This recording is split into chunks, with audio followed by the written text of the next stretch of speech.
Hey YouTubers, how's it going everybody? Well, I'm back with some more candlelit ghost stories.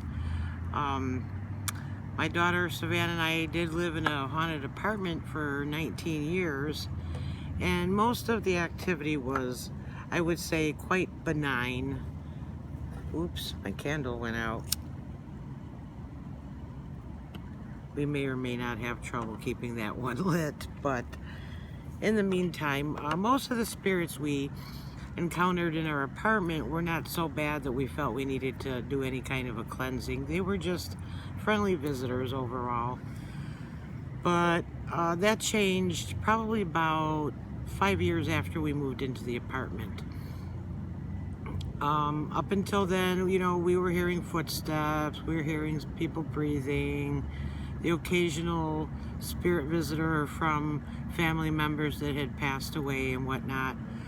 But things started to take a strange turn when we noticed a change in behavior in one of our neighbors.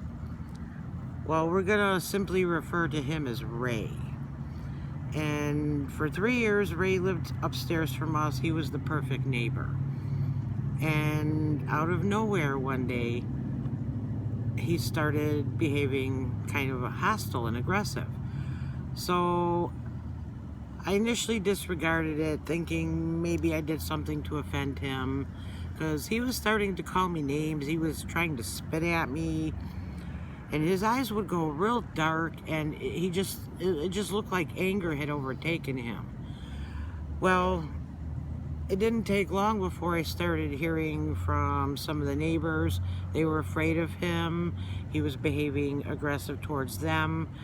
I heard he was making threats to other people, and it escalated over the course of several weeks until finally he threatened to kill my landlady. Well, her husband wasn't having any part of that. He was not impressed, so they obviously evicted him.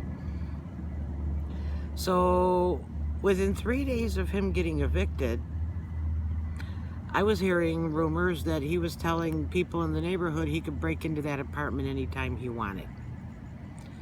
So one night, probably a week or so after he was evicted, all of a sudden I could hear what sounded like a lead pipe being beaten on the floor in his apartment. So I knew nobody was supposed to be in that apartment. So I called 911 thinking he had broken in. They arrive up there, and not only was there nobody in the apartment, but there was also no signs of forced entry.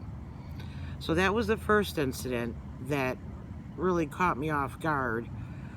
But then I started noticing Ray was walking around the neighborhood, and he was exhibiting stalker type behavior.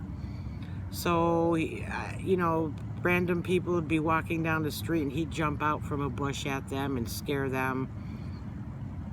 So during at least 2 different encounters, my daughter and I were together when we encountered him walking down the street, and we actually could see what looked like his bone structure and his face changing right in front of our eyes. We've never seen anything like it before or since, but it was at that time we began to realize he was demonically possessed. So we continued to hear a lot of commotion in the apartment upstairs from us, and I finally let the landlady know. I think he left something nasty behind when he left the building, and she gave me permission to go in and do a cleansing on it.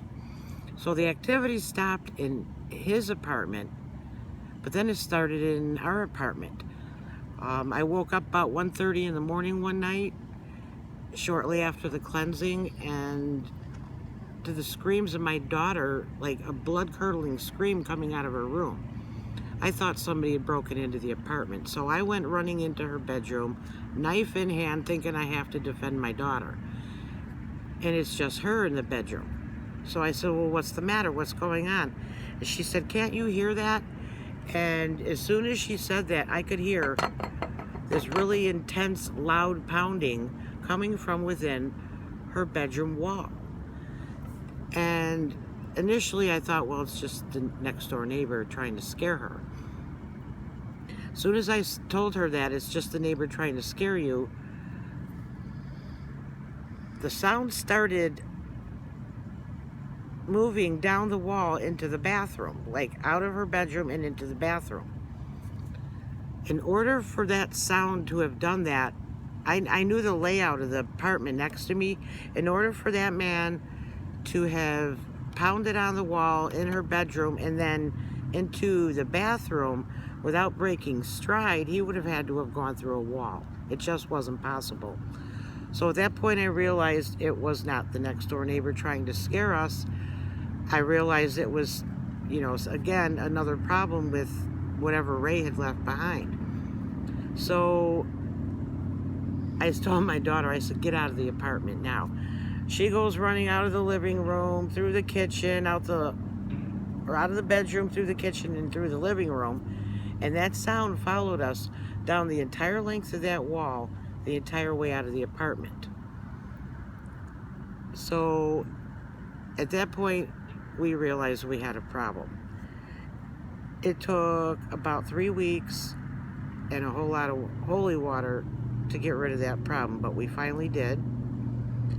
And that was the last of what I call the ghost of Ray Brady. And thank goodness, because that was probably the scariest event we ever had going on in that apartment. In the meantime, stay tuned for more Candlelight Ghost Stories. See you soon.